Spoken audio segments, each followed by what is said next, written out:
Okay, welcome to another installment of www.lebanonsportsbuzz.com presents. Tonight we are with Mike Givler, who is the Lebanon Daily News sports editor. And Mike, tell us a little bit about yourself and how long you've been the sports editor here at the Daily News. I started here in 1999, so I've been here 12 years. Before that, I worked at a weekly newspaper in Elizabethtown and Hershey and was a sports editor there.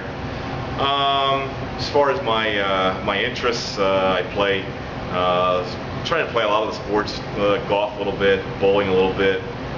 Slow pitch softball is probably my main game, but I try to dabble in all of them, and it kind of keeps me involved with all the sports and as to what's going on in those different circles of life.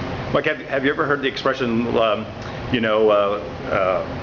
sort of like people who write about sports or who are sports editors, they're kind of like frustrated athletes. They they were athletes in the past, and they just kind of gravitated to the this end of the business. Have you ever heard that expression? Absolutely. That's probably there's probably some truth to that.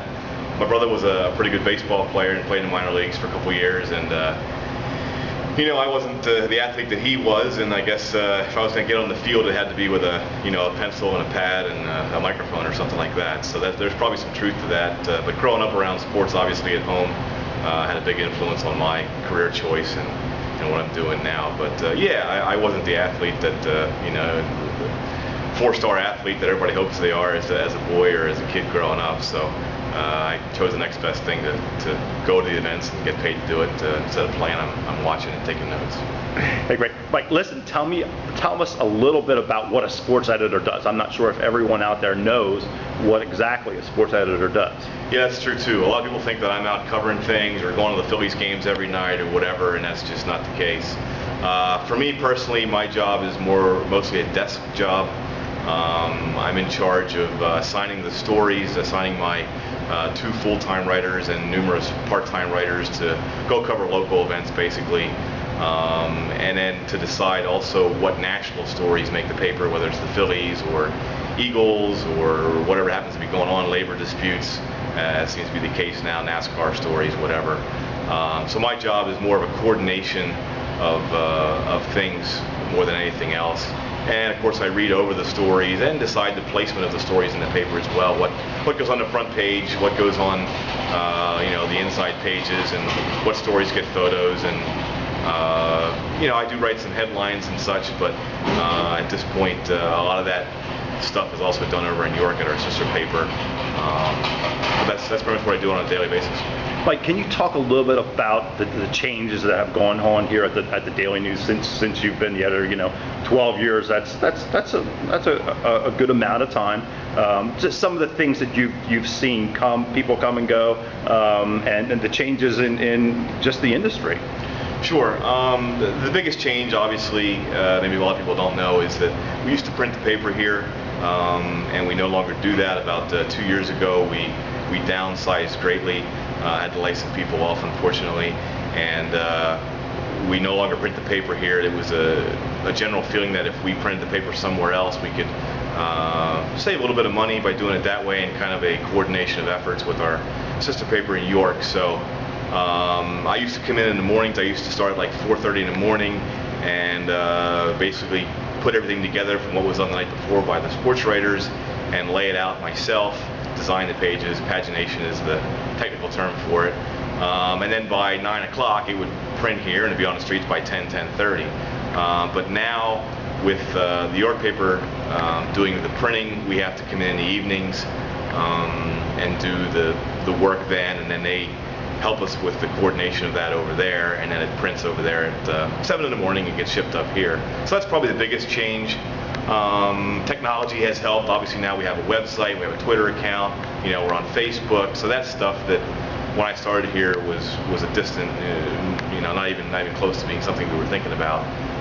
So technologically we have come a long way in the 12 years that I've been here as well. Mike, can you talk a little bit about what you see as the mission for the goal or the place in the community for the Lebanon Daily News Sports Department? Our job is to cover Lebanon sports better than anybody else. I think we do that at this point. We want to cover a wide range of sports, of athletes, but also bring the best sports stories to the Lebanon County readers as well.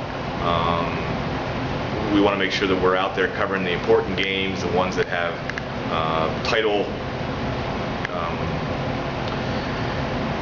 online and things like that, and and we want to cover the stories of the athletes as well, what they're going through, if they're going through any hardships or overcoming any kind of physical disabilities, to try and show that as well, and kind of let everybody know those stories. Hey, talk a little bit about, Mike, the strengths of the Daily News. What do you feel like you guys are pretty good at? You can kind of hang your hat on and say, hey, we like how we do this. I think just being in touch with the community. I think we have some people who are really in touch with the community, and we have a good amount of people who are willing to give us tips as well.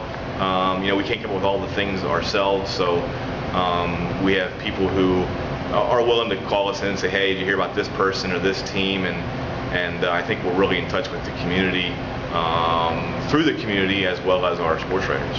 And talk about maybe something, I don't want to call it a weakness, but an area where you guys can improve and guys can do a little bit better. I wish we had more people on staff to cover more things.